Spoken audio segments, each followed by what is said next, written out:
Welcome in to another episode, a reimagining, a revisiting of Bourbon South. Chase Parham and Steve Thomason here with you.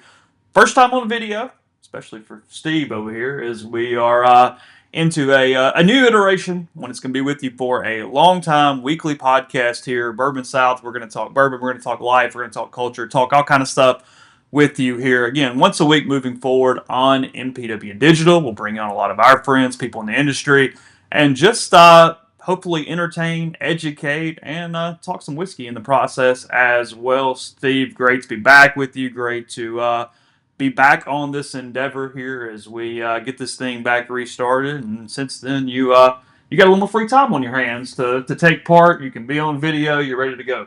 Absolutely. First of all, yeah, it's great to be back, Chase. I'm always about a good pour with a good buddy and talking about it. So, yes, excited. Really, really happy to get back going again.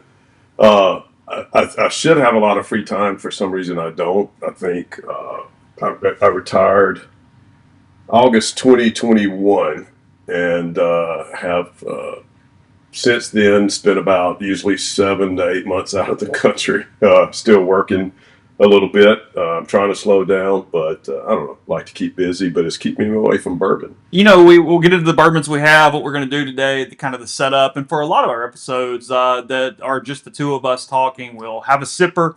We've got that today. We'll tell you about that in a second. Obviously, you can see it on the table if you're watching in video form, and then a review for every episode as well. We're going to go with the E.H. Taylor small batch for the review today. We'll get into that a little bit. You kind of hinted at it, Steve. You had a pretty important job for a while, so you can kind of fill people in a little bit. Well, I don't know if it's important or not, but I had a great job. I retired, like I said, back in 2021 after 25 years with the FBI. It was a great career. Absolutely loved it. Got to travel the world, got to do a lot of things, but I really, really enjoyed the organization and my job. Very blessed to have done it. And so I thought with retirement I'd have a little more free time, but of course I can't sit around. So just do some security consulting and end up traveling too much. But it's taken me some really cool places, and I've ran into some bourbons here or there too. It's kind of funny you said that. Is if you go back, you want to comb through some media guides. You were a baseball coach at Ole Miss back in the day, and the '90s. Still very close with David DeLucci and Jamie Price, and a lot of those guys from that era. I mean, I can go find a media guide right now with a pretty young Steve Thompson hanging out with the mustache and the whole deal going on. But baseball had sort of been your life at that point. What was it? I guess how did you get into the FBI from that point? So, I get asked that a lot. And first of all, baseball was my first love. Absolutely. Really enjoyed it. I played. As soon as I graduated, I started coaching. I coached at Iuka High School. Coached up there with Jerry Long, legendary high school baseball coach. He's still kicking around. Oh, yeah. Yeah. You won't run Jerry off. But we won a state championship, 2 runners-up, I think. A great time. Went from there to Delta State. Got my master's there and coached there, and then 3 years at Ole Miss, and just loved it. And thought all I ever would do was be a baseball coach. And I want to say I was getting a little burned out, though. It was tough. 3 little kids coaching back then. You did not get paid much. It was terrible. And didn't have the administrative help. You're just hanging out at that point. I was the second assistant, and then I guess you could call the director of operations. Did everything, but it was a blast, and I loved it. But I actually was recruiting a young man from Auburn, Alabama, whose uncle's an ATF agent here in town, Billy Hancock, and I got to know Mr. Billy, and he kept telling me, "Say, boy, you're doing the wrong thing. You got to be a Fed." And I'm like, "Mr. Billy, I don't know what you're talking about." And he kept picking at me, saying, "I'm serious. That's what you ought to do." And one day he called the supervisor of the FBI office here and said, "Hey, go talk to him." And it was when Coach Kassinger had taken an assistant AD job. I had no idea what I was going to do, if I was going to get an interview here. And I loved Oxford, didn't really want to leave, but so I went down and talked to the local supervisor there. He was an old D2 baseball guy, and we hit it off, and he taught me to send my application in. And I think that was the end of July, and I was at Quantico the next March. And and life changed. Went from being a college baseball coach, math teacher, to carrying a gun around for 25 years and doing a lot of interesting things. I didn't know you were a math teacher. Yeah, yeah. I actually have a couple of math degrees. Do you really? Yeah, I don't look that I smart. took college algebra 3 times, so we're basically the same. You got a couple degrees.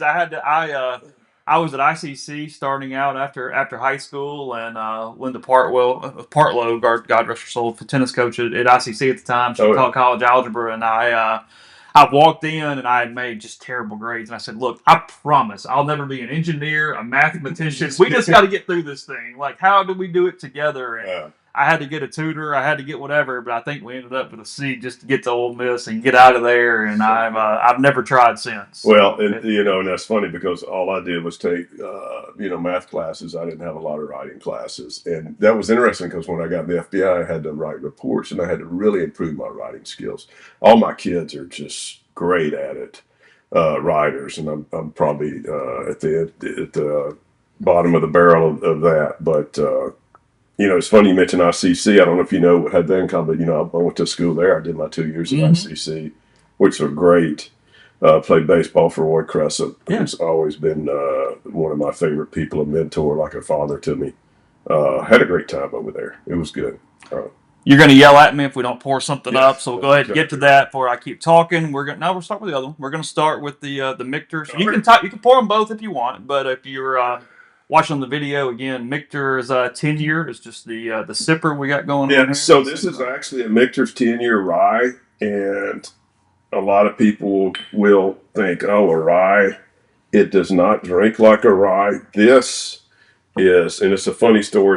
It's a 2022. It's their 2022 10-year rye, and so I had it in 23, and it was one of my top 3 pours of the year. Just absolutely love it. It's so balanced and smooth, and people make fun of me for saying smooth all the time, but it's complex at the same time. And I had a bottle of it, loved it. I didn't think I would ever see a 2022 bottle again. And I was in Brussels, Belgium earlier this year. And anytime I'm traveling, I'm always bourbon hunting, believe it or not. And I find some good bottles. And I was in a store called Rum Attitude. And the owner, it's a huge rum store. It's just hundreds and hundreds of bottles, and he's got a few bourbons. And this was one. He actually had 3 of them, so all 3 of them might have came back with me. There wasn't a 1 per on that thing. So no. And so I ended up talking to that guy numerous times. Oh, and he had a Michter's barrel toasted barrel strength, which was just tremendous. But good to be back, brother. So just over 90% on the proof here. Yeah. Over 90 proof, not percent. Yeah. That'd be lighter fluid. Big time rye nose on this. You're getting it. Right off the top, you know exactly what you're taking in. It's an interesting pour because it is. It's excellent. It is. I understand why you say smooth. Yeah. Steve is stuck on that, but it is. It's a very drinkable, a very balanced rye that almost tricks you a little bit because the nose has just a touch of almost that medicinal. Like you go, I don't know, and then once you actually sip it, it turns into this really gorgeous drink at that point. In my bourbon profile, I typically like thick, chewy, heavy sweet on the front end, molasses, vanilla, all those things. And so if I would have poured you this and not told you it was a rye, now it's got the mint to it, especially a little mint finish. There's just a touch spice that you're going to get. To me, kind of highlights a rye, but I could have probably poured that for you, and you might not have even thought it was a rye. I would have had a hard time deciding whether it was a rye or a really excellent bourbon that was probably 125 proof. Yeah. You know what I mean? You would have thought it was a much hotter, much high proof, complex bourbon that thought, hey, somebody really hit on that at 12 years, 15 years. Oh, yeah. You would have thought it was a bourbon that had been over around the block and seen some things. And instead, it is a fantastic rye. And so they followed up the 2023 10-year bourbon is also just tremendous. Really, really good. Michter's has turned into one of my favorite pours. And luckily we had a guest come up one day and bring the 20-year, which I never tried before. And it was just, it was silly. It's so good.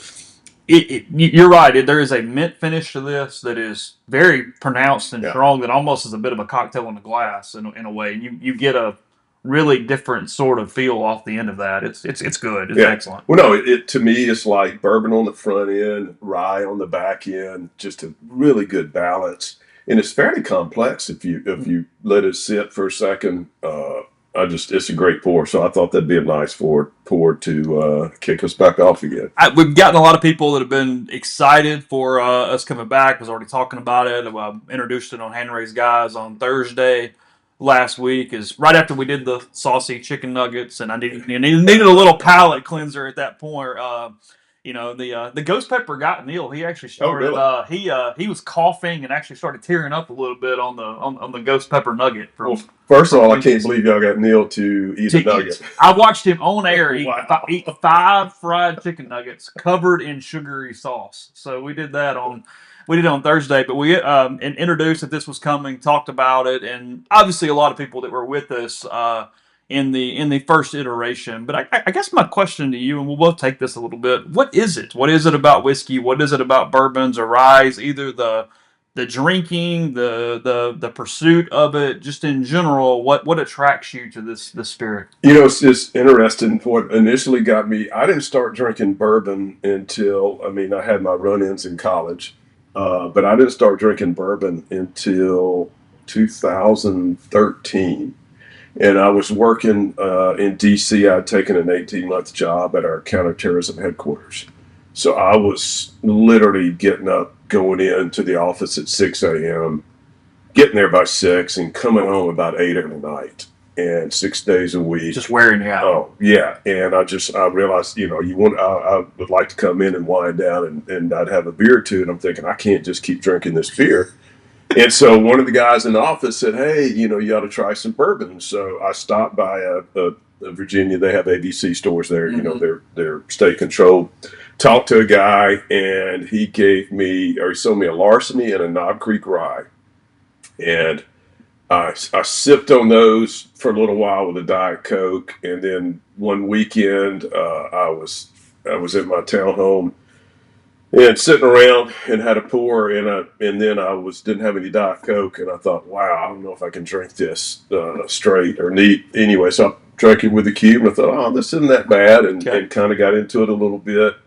Started talking a little more, and it was kind of the start of when you could kind of chase and hunt some good bourbon. So I started learning about it, and of course I got interested. You give me a challenge, chase something, find something, and and started drinking it like that. But when I came back to Oxford after my 18 months, this actually when I started branching out of the Bourbon Club here, and somebody asked me that question of what is it, and it brings a bunch of folks together, and it's a gateway to conversations, to hanging out with buddies. It's just it's yeah, I think that's it more than anything else. We talk about what's your favorite pour, uh, and the favorite pour to me is not always about the whiskey. It's about who I was with, where I was with. I think that's it for me. That's a common theme with this that you'll get is that, yeah, sure, it's the whiskey, and we're gonna know good for bad if we're just in a sterile environment with whatever. But no, you get it's a lot like food. We talk about this. We'll go ahead and tease next week. Michael Thompson, head of the SEC Network, formerly of Ole Miss and Texas A&M. He's with us. We asked him that question, "What's your favorite?" Yeah. And he talks about a family dinner and a get together, and why it's that type of environment that brings out what he remembers as his favorite pour. And I do. I think that's it. It is a great catalyst to what is already a great time. It's going to bring it out. It's going to give people something to share because, and obviously full disclosure, we've already recorded with Michael. So, I was thinking though, as he was telling his story that you'll hear on next week's show, is one of my favorite moments, and it's a bourbon that I've mentioned to you that they have had barrels that have been very good and barrels that have been very, very bad, and it's Pinhook. It's one from back in the day, and as I'm thinking about it, I went, it's the environment and how I found it and come across it and who I was with. I was in New Orleans. We were having dinner at Pesh, a really good seafood restaurant in New Orleans, and I was with one of my best friends and his wife, my daughter's godparents, and we were having a great time in New Orleans. And we're looking at the menu to pick out a bourbon for the after dinner drink, and I didn't know what it was. And I sat there and looked at it and went, you know what? Let's just give it a try. and you take a drink and you go, wow, it was really good. That was excellent because those early barrels were awesome, even though it was a fairly young bourbon. And as I look back on it, it was several different things. We had it that night. We had it the very next night at Clancy's too. So we went past Clancy's back to back too. We had pretty good restaurants there in Euless for a weekend. Yeah. But I asked the Clancy's guy, I'm like, hey, do you have it? And he goes, yeah. And I said, hey, can you sell me a bottle? He goes, you can't afford it. And I went, you're right. Never mind. I'm not buying your price for the whole bottle. But after that point, it was all about who I did it with and what we had going on and finding that new bourbon that was really cool and we never heard of. And we kind of got surprised and we got energized through that. And that's what made it so special. Then we started doing a little bit of Smokey and the Bandit and trying to get it to Mississippi and find it. And I had to pull a few resources, call a few people in the restaurant industry, and maybe field a little bit. But it's okay. We got a bottle or two and got it on. But that's when Michael was talking. That's the story that came out for me. It was family, who you're with, your friends, making those memorable, great times a little bit better. And then it's also, and again, this is something that people would have heard from season one. It's a lot of, when I'm by myself, the ritual of the glass and the sounds and the calm. And I prefer my whiskey neat. But there's nothing better than you've had a day, whether it's a good day or a bad day, and you're sitting there, frankly, in the dead quiet. Mm-hmm. And the rock is in the glass, the big cube, and you're just kind of rattling it, and you're rattling it, and you're rattling it, and you're smelling it. It's not even the drinking for me. Right. It's the smell and the take it in, and I always use the word ritual, and frankly, I think that's the right word. It is that, hey, it's gonna be all right. I'm thinking a little bit. It gets the mind flowing a little bit. There's something to. It's what I love about bourbon. It's the togetherness, but there's also something that it can put you in the right mindset to brainstorm, to do different things, to open up your mind because of just simply getting your mind in that place at that time. Yeah, my place is my front porch. I got a rocking chair, bourbon barrel, turn the ceiling fan on, and just sit out there and have a good pour. And like you said, relaxing. I can sit, I can think. I do some of my best thinking out there doing that. But it's funny because I think we first met right around that time, and I believe I snagged you a bottle of Pinhook somewhere. You did, yeah. And Pinhook is about to make a little comeback. I think they were good for a while, kind of dropped off. They rushed it for a little while. I want to think one of the guys in the club is buddies with the owner. Really? So we'll see if we can't track that down. The first two bottles you ever gave me was that and Larceny. Oh, yeah. Those were the first two bottles you ever gave me. It was a Pinhook and a Larceny from back in the day. Two very different bottles. Yeah, no, yeah. But way. You talk about a porch sipper. That Larceny is a porch sipper for sure. It is funny, though, as I've kind of grown in bourbon and gotten into it. I remember when I first started, guys would talk about notes and flavors and all this, and I couldn't get there. And now I also think that's one of the things I love about bourbon also, and I would kind of steal this from my buddy John T. Edge, is the story behind it. There's always a story behind it. But just the nuances you can get, the different mash bills, the different barrels, where a barrel's stored in a warehouse. Every distiller's going to tell you they got a secret spot in their warehouse where they put their best barrels. Just the complexity. You can get so many flavors out of a bottle, and it's just so many different things, and it's fun to get into that and to note the flavors. And it's funny. I laugh at myself because I tend to I told you I like sweet, so I tend to recognize fruits, molasses, chocolate, vanilla, toffee, all those things, and I struggle recognizing spices and some different things. But you know why? It's because I love sweets, and so that hits your palate, right? Notes, it comes from memories, and so I'm trying to work hard on identifying my allspices and all those different things. Of course, obviously pick out cinnamon and mint and those things, but I love the complexity that you can get. There's a huge value to that, even if you start learning about bourbon and trying to figure out those notes, because we talk about this, that a lot of times you know what it is, but you can't put your finger on it. Somebody else goes, oh, I get coriander, and you go, oh, I'd be damned. That is exactly what it is, but it's memory that triggers you understanding your palate and exactly what that is. But if you start learning it more from a bourbon standpoint, it changes the way you eat food too, Oh no, because suddenly absolutely. you start having food different ways and tasting it Yeah. different ways. It's sort of an all-encompassing skill that will go to anything you drink, anything you eat, and in a lot of ways kind of make meals more memorable in general as you start trying to learn how to do whiskey. Absolutely. It's funny. I picked up Nika Coffee Grain is the only That's right. Japanese whiskey I like, and Yeah. I get coconut out of it. So I absolutely love it because I picked coconut out of a whiskey, which is weird as hell, but it's there to me. And it's funny. It's very pronounced. Yeah, and like you said, you can be sitting there and somebody's like, oh, man, I can't, and you'll say, oh, it's coconut or it's this or that, and they'll go, that's it. God, I knew it. There was that 1792 that was banana bread. One of the best Yeah, yeah, bottles. yeah, And yeah. we still talk about it at the club. Yeah. There were 2 barrel picks, and one of them was butter toffee, and one of them was banana bread. And I've never had 2 bourbons that tasted more like something where it's like it's like you're drinking banana bread and you're drinking butter toffee. I love 1792, by the way.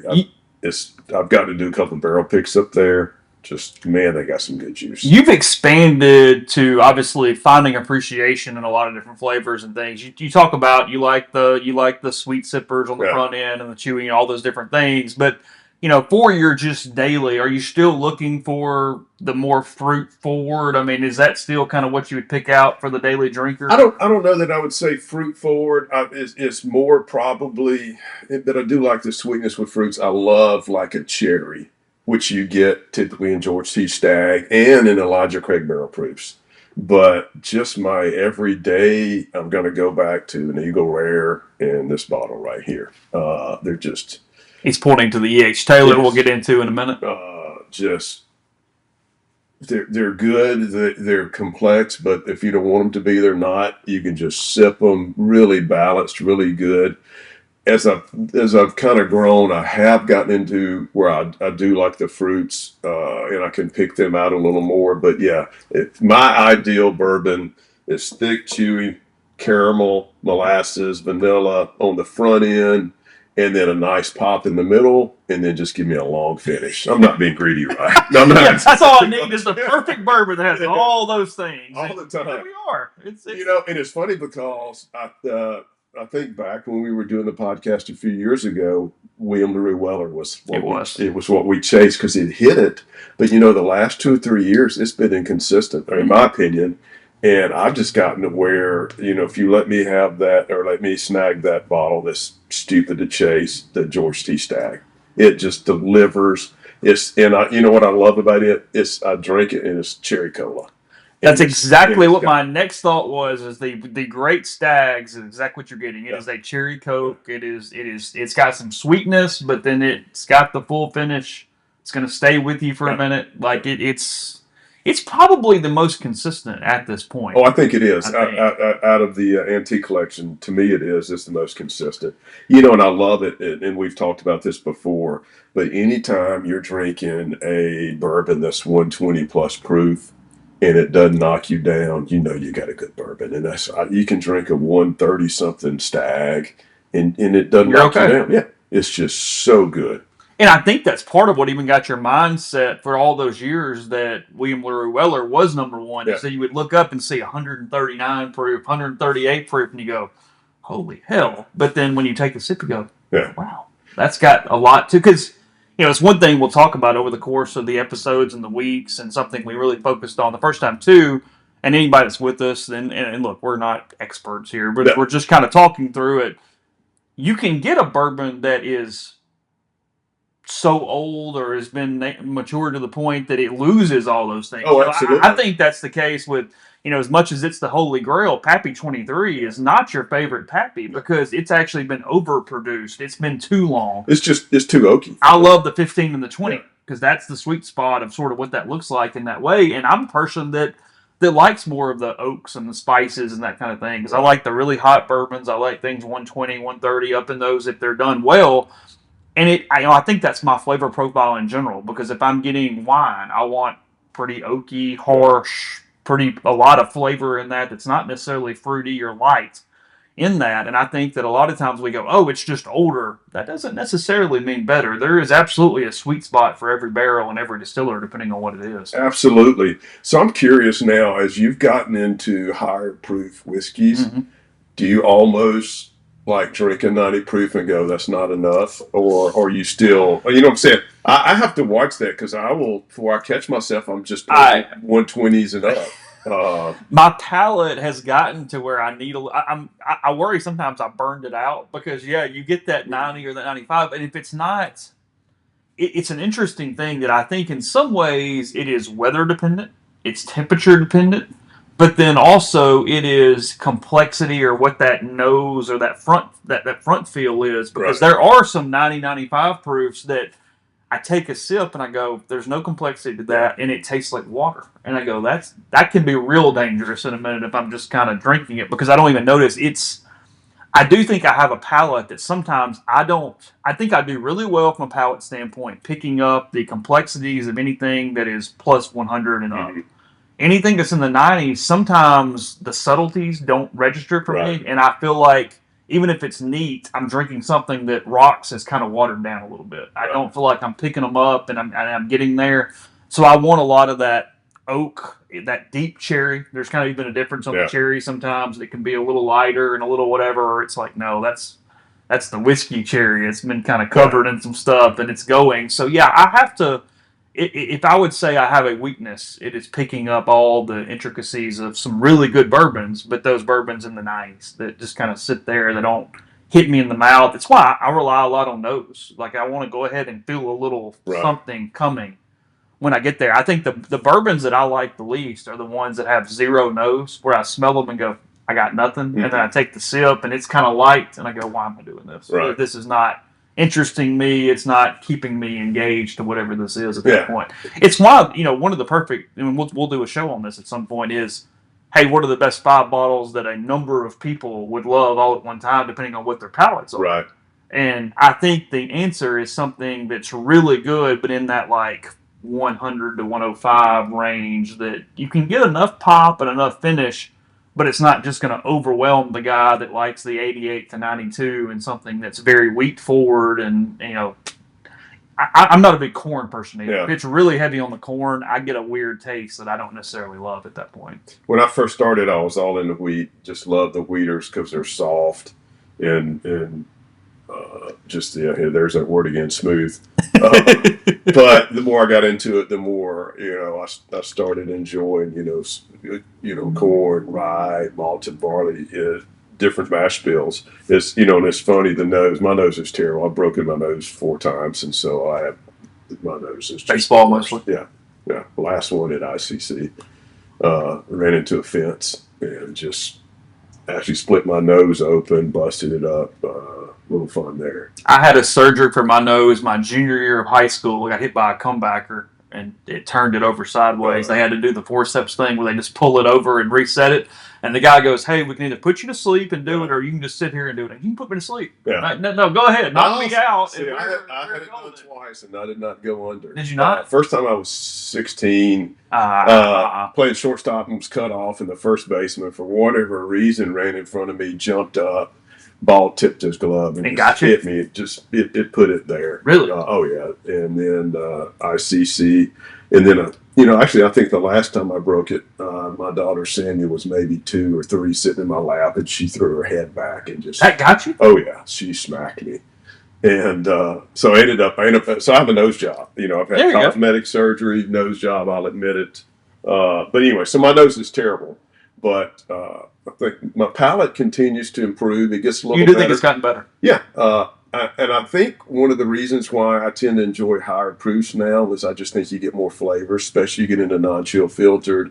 I think the less you're cutting it with water, the more flavors you're getting. And again, that's why I love, you give me a good George T. Stagg, 120 to 135, and you just get so many flavors out of it. That's all you got to do, guys. Just go find the Stag at 135, and then you're going. Well, I have your solution for that, though. There are 2 great barrel proofs out there: Elijah Craig Barrel Proof, and we'll review it one day, and Larceny Barrel Proof. Both of them win awards. I've actually got to pick a Elijah Craig Barrel Proof with Arian High Cotton, and it was Immediately we tasted them. Second barrel, I'm like, boom, this is it. And Aaron's like, a cherry, right? I'm like, absolutely. And immediately fell in love with it. But it is, you get it 70, 60, 70 bucks, I think. And for the flavors you get out of that, it's one of the best bottles you can get. You know, what's funny about it, I think it's maybe not a controversial opinion, but an Yeah. opinion that most people don't share.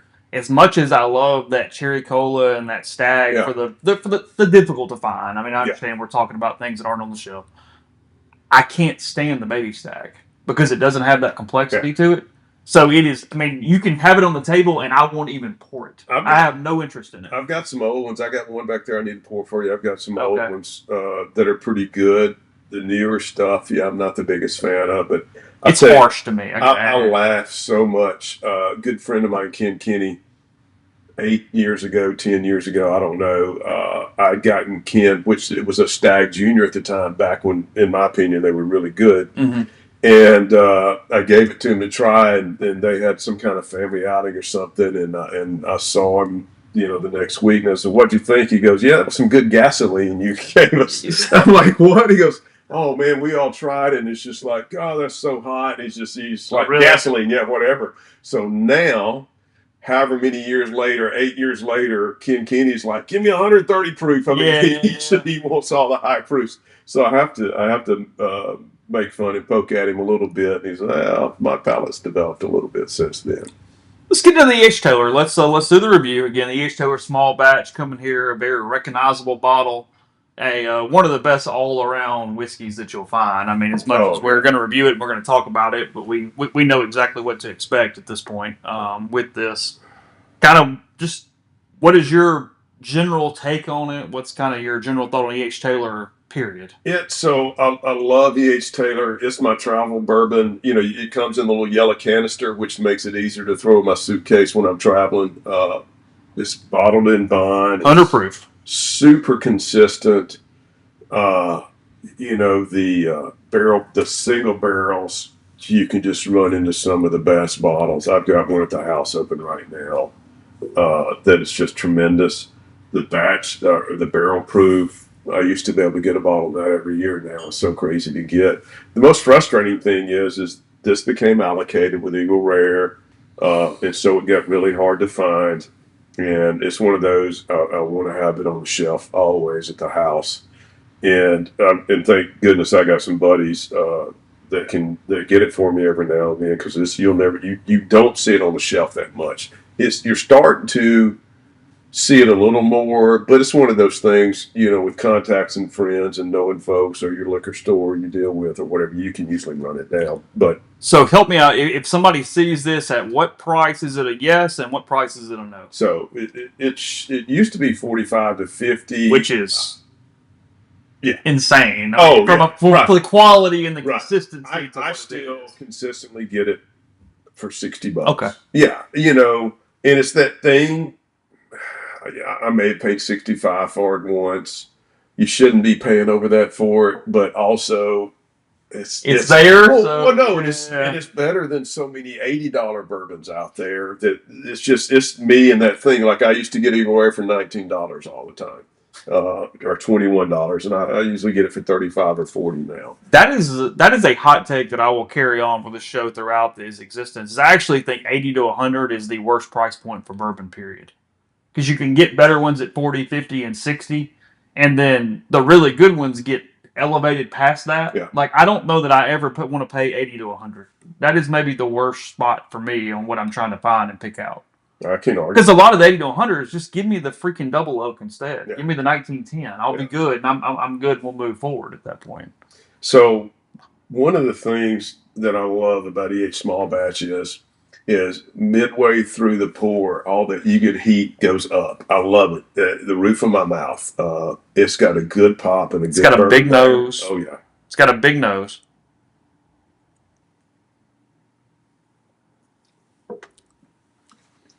Completely different than the Michters that we just had a second ago.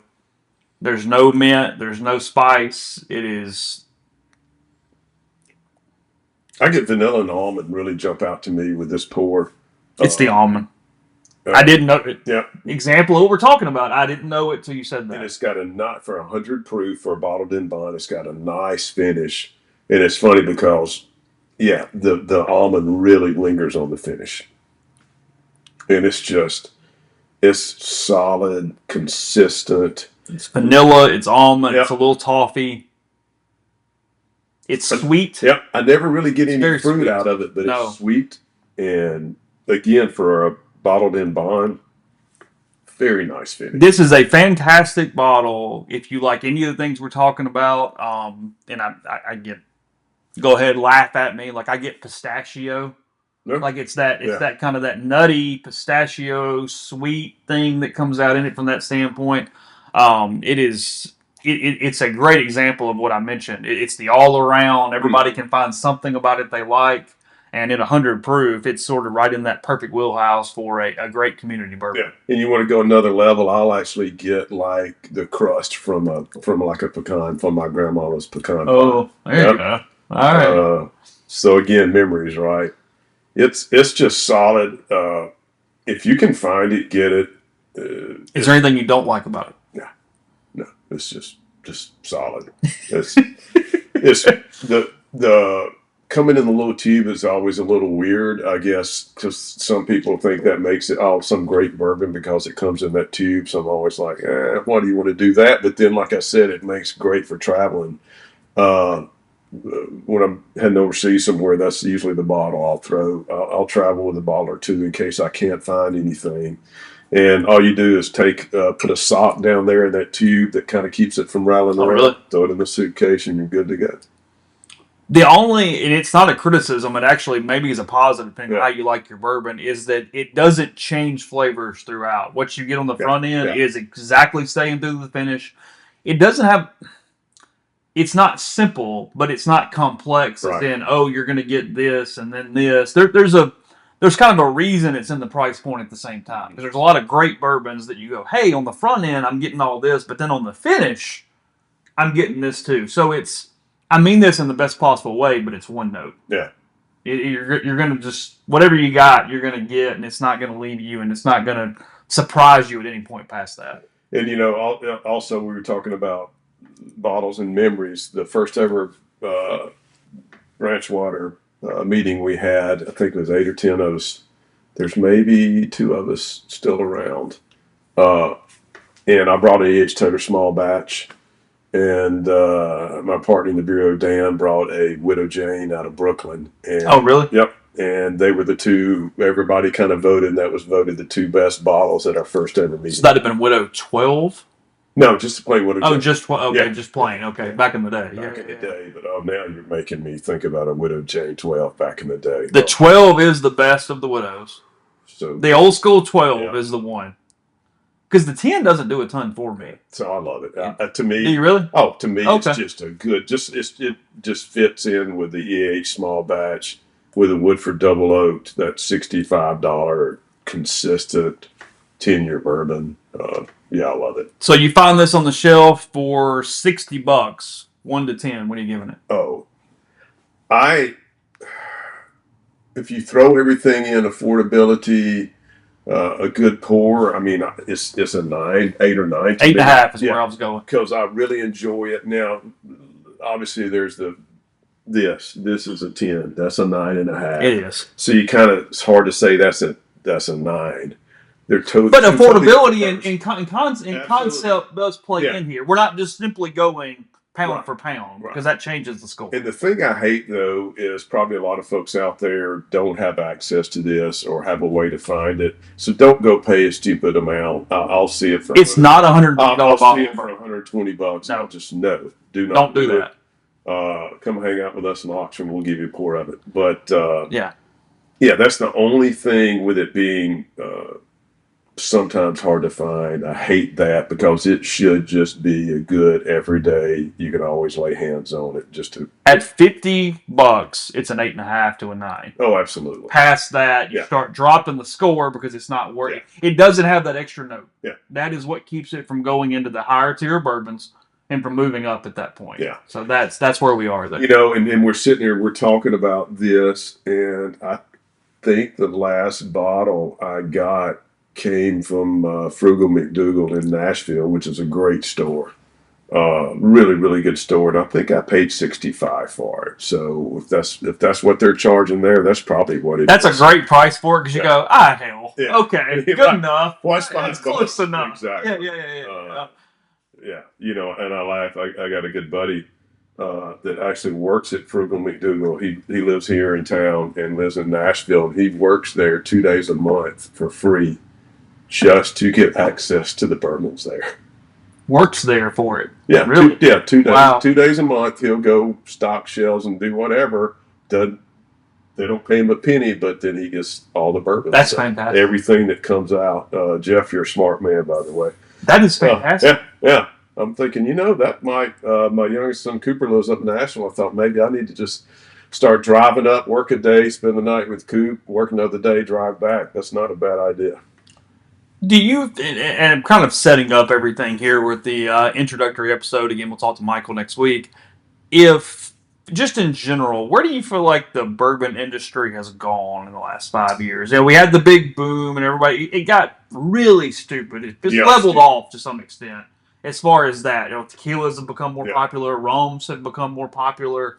Mezcal in with the tequila in a lot of ways from that standpoint. Where do you sort of see the bourbon in 2024? I think it hadn't hit a bubble and burst, but I do think it's leveled off. If you look at secondary prices, and I'm not a big secondary guy. I know you've got some buddies that are, and I have some buddies that are. I've got the entire Pappy collection, and I paid retail for every one of them. And it's stupid how much they're worth now. But I think it's leveling off. You're seeing the secondary prices drop, and hopefully it keeps leveling off. You had a couple of things happen. It was a bourbon boom. It got crazy. Everybody's chasing it. Everybody wanted it. And then you had all these boutique operations, and everybody's putting bourbon out, but they're charging so much for it because you think about it. You start a distillery, you're not going to sell your product for 4 years at a minimum. And usually bourbon's not that good at 4 years. Now, there's some out there now that are doing a nice job with that. For example, Crittenden's down in Kiln, Mississippi. Great stuff. Young, and man, they're getting there. And then Detling, just out of Mobile, Alabama. Yeah. Those two examples of some young, I say, they're just starting, but there were so many that came out that weren't that good, and they're charging $80-$100. And so it almost like created this is normal pricing for bourbon. And it's not. It hurt. Yeah. And it hurt I don't know if it hurt the industry, but it hurt us guys that just want to get it and sip it and share it.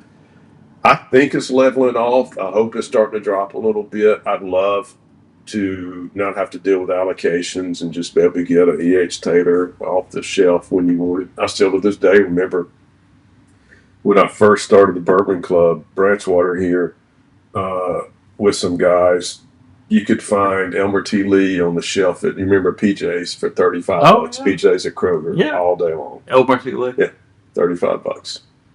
Should have stockpiled that and thrown it away. And I call that the could have paid some tuition for somebody at that point. The finest sipping whiskey known to me. I'll tell it sometime. I got a great story from Baghdad with a special forces colonel that I was hanging out with. We might have had some Elmer T. Lee. So, just to kind of understand us as we go here week to week, not antique collection, not Pappy, but pretty much anything else. If price were no consideration, what's the daily drinker? Not a specific year, just a bourbon, just a bourbon and rye, whatever. So the daily drinker, I just, I don't put that in the category of something that's hard to find. That doesn't count. You're that or Eagle Rare or just two go-tos. I love Four Roses barrel picks. Barrel picks are the thing. Because you try them, it's fun. Well, no, and we'll do barrel pick episodes. We'll do an episode on this for sure. And I've been lucky, like I said, to go with Aaron at High Cotton to so many barrel picks. And they're just so good. But that's where you get your best bourbons these days. Is you find a store that's got an owner or whoever goes up and picks their barrels out that has a good palate or good buddies, and you are going to get your best bottles. But just that everyday sipper. See, I can't ever just pin one. Woodford Double Oaked is just so good. $65. Oh, speaking of which, have you tried the Peerless Double Oaked? I have not tried the double oak for them. No, good stuff. We may have it back in the And vault. Peerless is a good one. That Young was still good. Yep. Young was still good. I love Peerless. Got a couple of great stories from doing a barrel pick up there. Corky, the owner's just the greatest guy in the world. And we sat up there with him one day, picked a barrel, and no, actually, yeah, we picked a barrel, and he started hanging out with us. And what should have been a 1 hour, like four hours later, he's telling the guy, "Hey, go get the boys some more." And we're trying everything in there, and it's just a blast. I love Peerless. We'll definitely have to do a Peerless pour sometime. My bank account does not allow for it. Maybe even then, but especially not now. And you know this. You actually gave me a bottle a few weeks ago. But Midwinter Drown is my absolute bottle. It is the one I want every day if I'm doing the daily sipper. But what used to be 60, 70 now is 150. I mean, it's priced out of being worth it to the point that we're making at that point. I'm not paying $150 for Drown. No, and I liked it when it was $80. Yeah. I think High West does a great job. It's great. It's not a $150 bottle. No. That's the thing. So what? And I don't remember that now. That's always kind of been your jam. That's my thing. What does that for you? It's 1910. Old Forester 1910 is one of my favorite bourbons there is that you can reasonably find. Right. It's double oak, and that's everybody's answer. It's become sort of the de facto answer for those things. If you want to go a little hotter proof, one that I don't know that a lot of people like, and typically I would think it's harsh for a daily drinker, but for some reason it fits my palate. It's just Booker's. Yeah. It's 123 to 126, somewhere in there. But for whatever reason, I find some complexity to it. Yeah. Even at a daily, maybe it's 60s, whatever the price is. But I think that's one that if you're into the really, really hotter stuff, at least give it a chance because you're going to think, oh, maybe. A lot of people find it a little medicinal. Mm-hmm. I don't, though, for whatever reason. That actually sits to me. And if we're talking the daily drinker, I can't help but throw in Maker's Mark. Okay. Because this, Maker's just is what I talk about. That good, just sweet. It is what it is all the time. But you know what? One of the best things about Maker's is the last 2 years I've probably been in 20, 30 countries, and I think I saw Maker's in every single country. Did you really? Oh, yeah. It's there, and it's you know exactly what you're going to get. I was... back before I retired, I was in Baghdad for about 5 months, and the store there on the compound ran out of everything but Makers and Wild Turkey 101. Oh. And hang out in Baghdad, working 16-hour days every day without a day off, and Makers and Wild Turkey 101 are two perfectly fine. You've ever had. It's fine. We'll make that work. I love it. And I've done 2 or 3 barrel picks up there, and it is a great experience. Very different. Makers' barrel pick experience is different than everybody else's, but yeah. So I can't help, but I got to throw the Makers in. Yeah, that's kind of where we sit, where our palates are here in 2024. And the goal of this is to take you guys on a journey, let you hear about bourbons, give you bourbons to try, let you meet some of our friends along the way. We're going to do reviews. Every single episode, we're going to talk to the people that are interesting to us, the people that we know, and people that we don't know as well. We'll try to all learn about them together here on Bourbon South. So, again, pick up these bottles if you run across these.